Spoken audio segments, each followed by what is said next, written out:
Many people misunderstand discipline, my dear ones, and I say that with such tenderness because I misunderstood it myself for a very long time. We were taught that discipline means force, control, pressure, pushing through resistance, overriding the body, silencing the heart. We were told that if we were good enough, strong enough, or serious enough, we would simply do what we planned to do, no matter how we felt. And when that didn't work, we blamed ourselves. We said, "Something is wrong with me. I lack discipline." But I want you to hear this very gently. There is nothing wrong with you. You have simply been using discipline in a way your body and mind were never designed to support. Your brain did not evolve to chase long-term goals through sheer willpower. It evolved to keep you safe, conserve energy, and avoid pain. When you try to dominate it with force, it doesn't become cooperative. It becomes protective. You see, willpower is not an endless resource.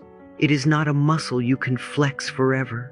It is more like a small battery, and when you drain it with pressure, shame, and urgency, it empties very quickly. That is why so many people start with enthusiasm and end in exhaustion. They push hard for a few days or weeks, and then suddenly they feel tired, rebellious, numb, or completely uninterested. And then the inner critic appears and says, "See, you never follow through." But the truth is much kinder than that. Your nervous system interpreted your self-discipline as danger. It heard the tone of threat in your self-talk. It felt the stress in your body. And it did exactly what it was designed to do. It tried to get you out of what felt unsafe. This is why the harder you push, the more you want to quit. Stress chemicals flood the system. Cortisol rises. The brain shifts into survival mode. And in survival mode, the brain does not care about your plans, your habits, or your future goals. It cares about immediate relief. That relief might come in the form of distraction, avoidance, procrastination, or comfort behaviors. So you are not undisciplined. You are responding intelligently to an environment of inner pressure. A frightened brain does not cooperate. It escapes. And when discipline is built on fear, fear of failure, fear of judgment, fear of not being enough, the brain treats it like a threat, not a support. Now I want to pause here and ask you something, very softly, very honestly. When you think about discipline, what tone do you use with yourself? Is it harsh? Is it impatient? Is it shaming? Or is it kind? Because the tone matters more than the task. The nervous system listens to tone before it listens to words. If your inner voice sounds like an enemy, your brain will protect you from it. But if your inner voice sounds like a loving guide, your brain begins to relax. And relaxation is not laziness. Relaxation is the doorway to learning. This is where discipline truly begins, not with pressure, but with gentleness, not with self-criticism, but with self-acceptance. The brain learns best when it feels safe. That is not a motivational slogan. It is biology. When you soften your approach, when you say, "It's okay to start small," when you say, "I am learning," when you say, "I can try again," something remarkable happens. The freeze response melts, curiosity replaces resistance, and suddenly change becomes possible. There is no sustainable transformation without compassion. You cannot hate yourself into a better life. You cannot bully yourself into consistency. Love is not a reward for discipline. Love is the foundation of discipline. I want you to imagine this for a moment. Imagine speaking to a small child. "I care about my energy. I care about my time. I care about my well-being." When discipline comes from love, it does not feel like restriction. It feels like alignment. You choose to go to bed earlier not because you should, but because you want to wake up with clarity. You choose to move your body not because you hate it, but because you respect it. You choose consistency not to punish yourself, but to support yourself. Discipline does not take away freedom. Discipline creates freedom. And here is something very important I want you to remember. Discipline does not have to be dramatic to be effective. It does not have to be intense. It does not have to be perfect. Small, loving, repeated actions change everything. It calms the body. It opens the mind. It invites cooperation instead of resistance. So as we move forward together, I invite you to hold this truth close to your heart.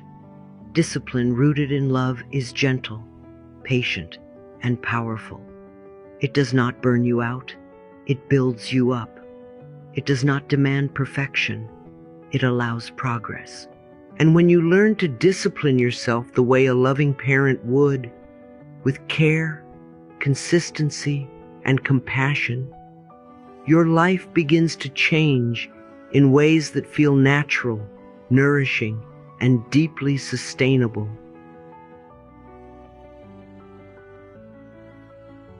I want to start right here with you, very gently, because this is where real change becomes possible. You do not fail at discipline because you lack strength. You struggle because the system you are using is not designed for love. And when something is not designed for love, the body resists it, the mind avoids it, and the spirit quietly shuts down. Today, I want to show you a different way. A way where discipline becomes cooperation instead of conflict, support instead of struggle, and kindness instead of force. You see, the brain does not change through lectures or pressure. The brain changes through clarity, safety, ease, and reward. This is not weakness. This is biology. When you understand this, you stop blaming yourself and start designing your life with compassion. Self-love is not indulgence. Self-love is intelligent structure. And this is where the 4 gentle laws of loving discipline come in. Not as rules to obey, but as invitations to work with your nervous system instead of against it. The first law is about clarity. I call it making the habit obvious. Your brain does not respond well to vague intentions.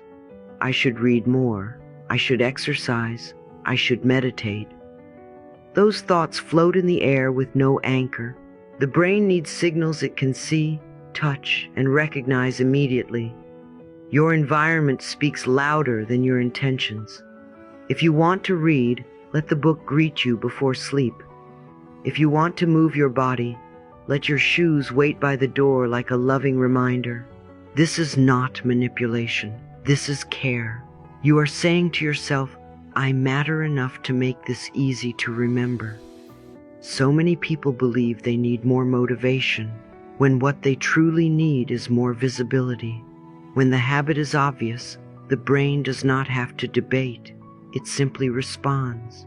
And notice how loving this is. You are not yelling at yourself. You are guiding yourself. You are removing confusion. Clarity calms the nervous system. When the nervous system is calm, behavior follows naturally. You are not becoming stronger. You are becoming clearer. And clarity is one of the highest forms of self-respect. The second law is about attraction. Make the habit attractive. This is where so many people unknowingly sabotage themselves. They pair change with discomfort, boredom, or deprivation, and then wonder why they resist. The brain does not follow logic. It follows anticipation. The brain moves toward what feels good, not toward what sounds good. When you attach a habit to pleasure, warmth, beauty, or comfort, the brain begins to cooperate instead of flee. This does not mean overindulgence. It means kindness. soft music while you stretch, gentle lighting while you journal, a favorite tea during quiet reflection. When change feels punishing, the brain releases stress hormones and looks for escape. When change feels inviting, the brain releases dopamine and builds pathways. Love teaches faster than fear ever could. I want you to hear this clearly. There is nothing wrong with you for wanting ease. Ease is not laziness. Ease is intelligence. Ease is sustainability. When you allow yourself to enjoy the process, discipline stops feeling like a cage and starts feeling like a choice. And choice is empowering. You are no longer forcing yourself forward. You are being gently pulled by something that feels nourishing. The third law is about simplicity. Make the habit easy. This is where so much healing happens, because perfectionism quietly dissolves. The brain shuts down when a task feels too large, too vague, or too demanding. But the brain opens when the entry point is small. 2 minutes of love can change a lifetime of resistance. You do not need to do everything. You only need to begin. Lowering the threshold no longer feels like control. It feels like partnership. I want you to notice how different this feels from the old model. No shaming, no threats, no pressure, just cooperation, just love, just understanding how you actually work. You are not broken. You are responsive to care. And when discipline is built on care, it becomes a source of freedom, not burnout. As these 4 laws begin to work together, something beautiful happens. Your habits stop being battles. They become rituals of self-support. Your nervous system relaxes. Your confidence grows. You begin to trust yourself again. And that trust changes everything. You stop starting over. You stop collapsing into guilt. You stop questioning your worth. You simply continue gently, steadily, lovingly. This is how discipline becomes an act of self-love, not because you force yourself to be better, but because you create conditions where your best self can emerge naturally. When you treat yourself with kindness, your brain learns to cooperate. When your brain cooperates, change becomes inevitable. There is no rush. There is no punishment. There is only progress built on peace. So today, my dear, I invite you to release the old story that discipline must hurt to work.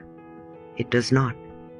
Discipline works best when it feels safe, clear, enjoyable, easy, and rewarding. This is not a shortcut. This is wisdom. And as you practice these 4 gentle laws, remember this always. You are not here to conquer yourself. You are here to care for yourself into becoming. My dear one, let me begin this part by inviting you to pause for just a moment and feel into your body. Not to think, not to analyze, not to judge, just to feel.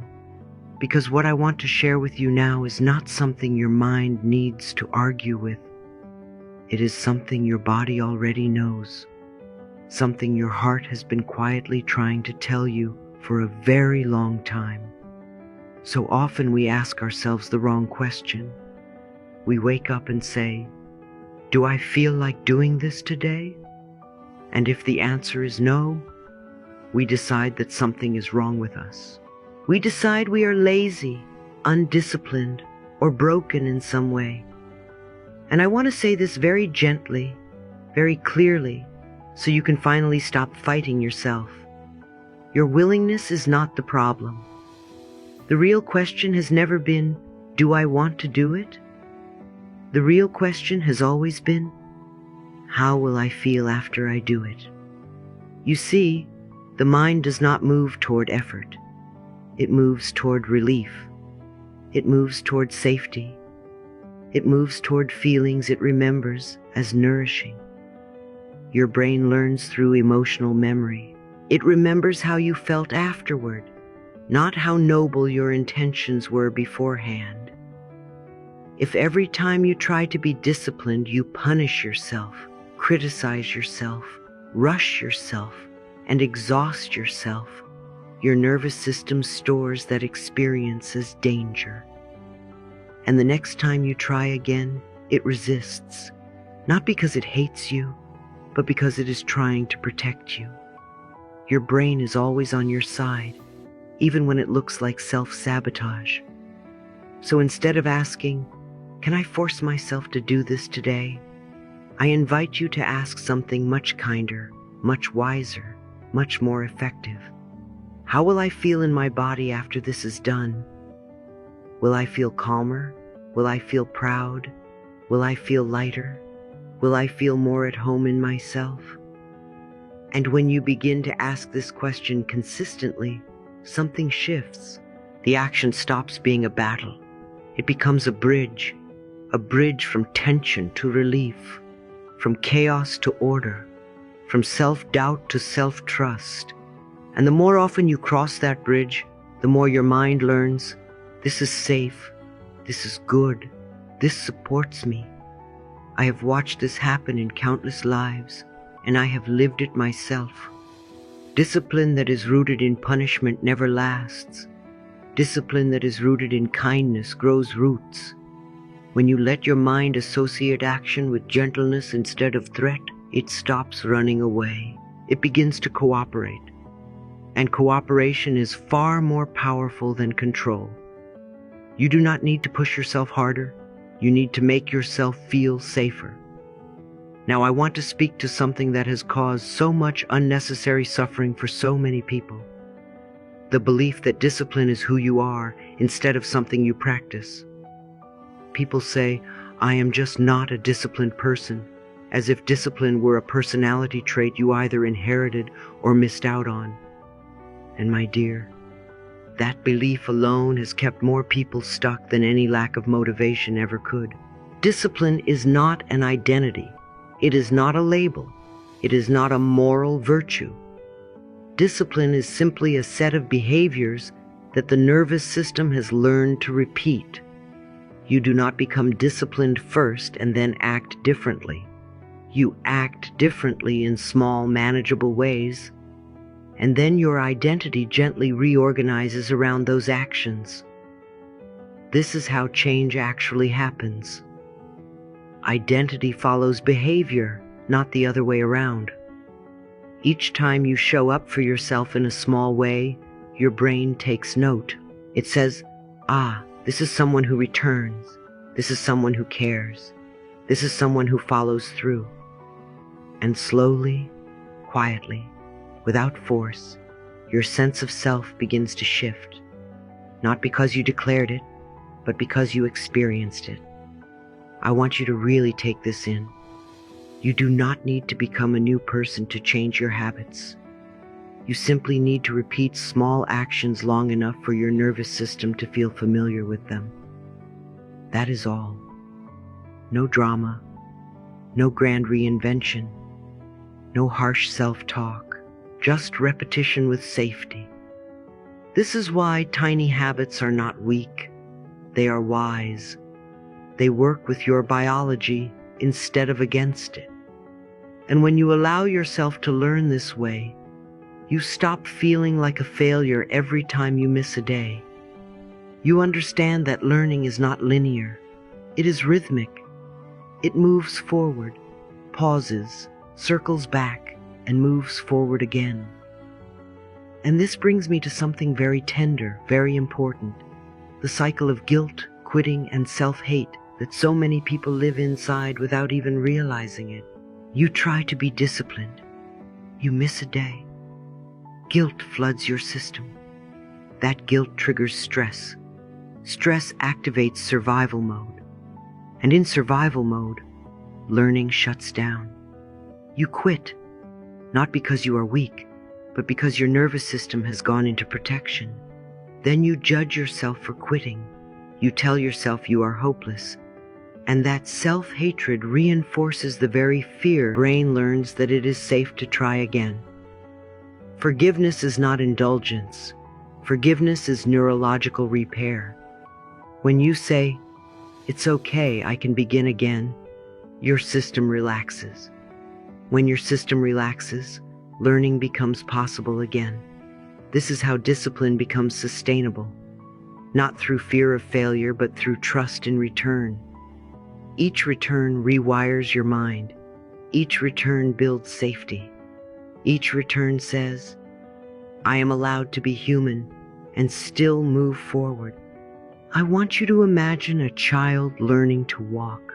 That child falls again and again, and no loving parent says, that's it, you failed, you'll never walk.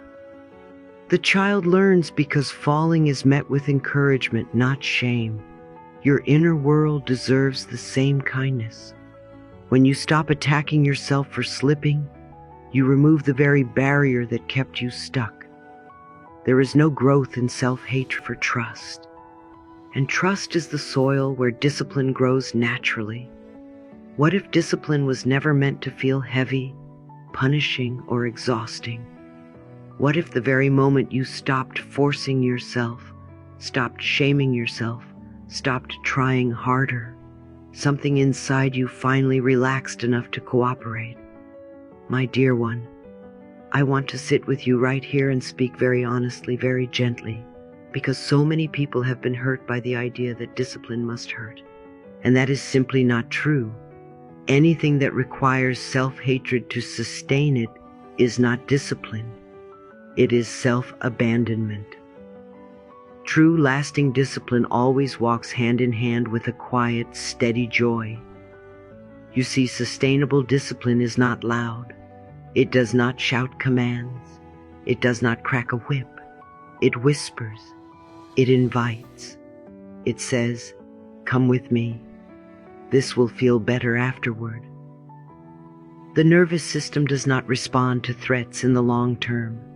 The brain does not learn best under pressure. The body does not thrive when it is constantly bracing itself.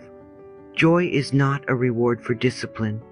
Joy is the fuel that makes discipline possible. And when joy is gentle, not explosive, not overstimulating, but calm and reassuring, it creates momentum that does not burn you out. Many people believe that if they enjoy something, it must not be productive. That belief alone keeps them trapped in cycles of overexertion and collapse. But the truth is this: your brain is designed to repeat what feels safe and satisfying. When you allow even a small sense of pleasure, pride, or peace after a disciplined action, your brain begins to associate that behavior with nourishment instead of threat. A walk feels good. Finishing a small task feels grounding. Showing up gently feels stabilizing. And slowly, without struggle, the habit begins to root itself. I want you to notice something important here. Joy does not mean excitement. Joy does not mean intensity. Joy can be as simple as relief. Joy can be the feeling of alignment. Joy can be the quiet thought, I'm glad I did that.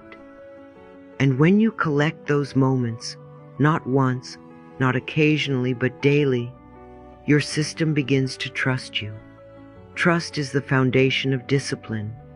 When your brain trusts that you will not hurt it, it stops resisting you. Now let us pause together for a moment and speak words that reshape the inner landscape. Say them slowly, letting them land not just in your mind, but in your body, in your breath, in your nervous system. I choose discipline because I value myself. I choose discipline because I value myself. I choose discipline because I value myself. Feel the difference? No force, no threat, only choice, only respect. And now allow this truth to settle a little deeper. Every small action I take today is building a stronger version of me. Every small action I take today is building a stronger version of me. Every small action I take today is building a stronger version of me. Notice how these words do not demand perfection. They honor continuity. They honor return. They honor effort without punishment. Let me offer you another one. because repetition is how love becomes believable. I easily maintain healthy habits in a state of calm. I easily maintain healthy habits in a state of calm. I easily maintain healthy habits in a state of calm. Your body hears this. Your subconscious hears this. And the more it hears safety, the more it opens to learning. So many people think discipline takes away freedom. And yet the opposite is true. Chaos is exhausting. Inconsistency is stressful. Unkept promises drain energy. Discipline, when rooted in self-respect, creates spaciousness. It gives your life rhythm. It gives your mind clarity. It gives your days not a dramatic transformation, just one small action that supports you.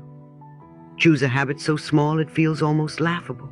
2 minutes, 1 page, 1 stretch, 1 glass of water. Choose the same time each day. Choose the same environment. Let the predictability soothe your nervous system. Consistency tells the brain, you are safe here. And when you miss a day, because you are human, you do not scold yourself. You return. Returning is the practice. Returning is the proof of safety. Returning teaches the brain that discipline does not equal punishment. Do you see how different this feels? There is no drama here, no all or nothing thinking, no identity crisis, just repetition, gentleness, and trust. The brain does not believe in the enemy. Discipline was simply waiting to be invited in through love. Let me leave you with this, my dear one, a truth I have lived, practiced, and seen transform countless lives. When I love myself, I naturally choose what supports me. Thank you so much.